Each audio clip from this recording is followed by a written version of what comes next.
નમસ્કાર, જય શ્રી રામ દોસ્તો. સ્વાગત છે તમારું અમારી યુટ્યુબ ચેનલના એક નવા વિડીયોની અંદર.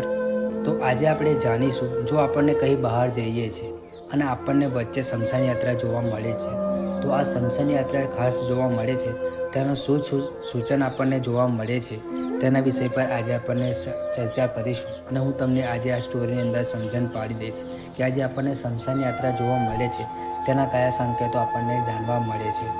માણસ હોય કે પ્રાણી હોય કે અન્ય કોઈ હોય, કોઈને કોઈ તબક્કે તેનું મૃત્યુની નિંદા તો લેવી જ પડે છે.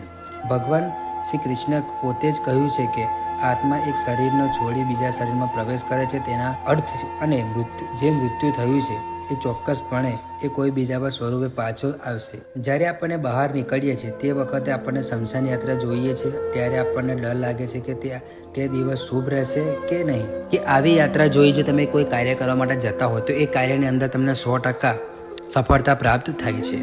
એક ધાર્મિક માન્યતા એવી પણ છે, જો કોઈ વ્યક્તિ મૃત વ્યક્તિના શરીરને ખભો આપે છે તો એ વ્યક્તિને એક યજ્ઞના સામાન જેટલું પુણ્ય મળે છે. સ્મશાન યાત્રા જોઈને શિવનું ધ્યાન કરવાથી એવું માનવામાં આવે છે કે એ વ્યક્તિના મૃત વ્યક્તિને મોક્ષ પ્રાપ્ત થાય છે અને એ વ્યક્તિ બધી જ પરેશાનીથી દૂર થઈ જાય છે. આ રીતે જ જ્યોતિષ શાસ્ત્ર અનુસાર રસ્તાની અંદર અંતિમ યાત્રા જોવાથી તમારા જીવનના સમગ્ર પાપનું નાશ થાય છે અને મિશ્ર અસર થાય છે. પરંતુ આવી યાત્રા જોવા પછી મૃત વ્યક્તિઓને હાથ જોડી પ્રણામ કરે અને તેમની આત્માને શાંતિ આપે તેવી પ્રાર્થના કરવાની હોય છે. તો મિત્રો, આ હતો આજનો વિડીયો. આશા રાખું છું કે આજનો વિડીયો તમને ગમ્યો હશે. જો વિડીયો ગમ્યો હોય તો આપણી આ યુટ્યુબ ચેનલને સબસ્ક્રાઈબ કરી દેજો. સબસ્ક્રાઈબની બાજુમાં જે બેલ આઇકોન આપેલું છે બેલ આઇકોન ઓન કરી દેજો. આ વિડીયોને લાઇક કરી દેજો. તમારા મિત્રો સાથે પણ આ વિડીયો શેર કરી દેજો, જેથી એ પણ જો આવી અંતિમ યાત્રાની જો કોઈ જોતા હોય તો તેમને પણ અશુભ અને શુભની અંદર જે વસ્તુ થાય છે એ ખબર પડી જાય અને એ પણ કોઈ દાડ આ વસ્તુને અશુભ ના માને.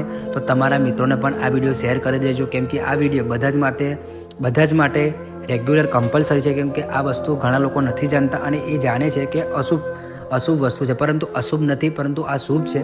તો તમારા મિત્રો સાથે પણ શેર કરી દેજો. કમેન્ટ બોક્સમાં જય શ્રી રામ લખી દેજો, જેથી ભગવાન રામની આપણના પર નિરંતર કૃપા બની રહે. તો ચાલો મળીએ ફરી એક નવી સાથે. હર હર મહાદેવ. જય શ્રી રામ, જય શ્રી મહાકાલ.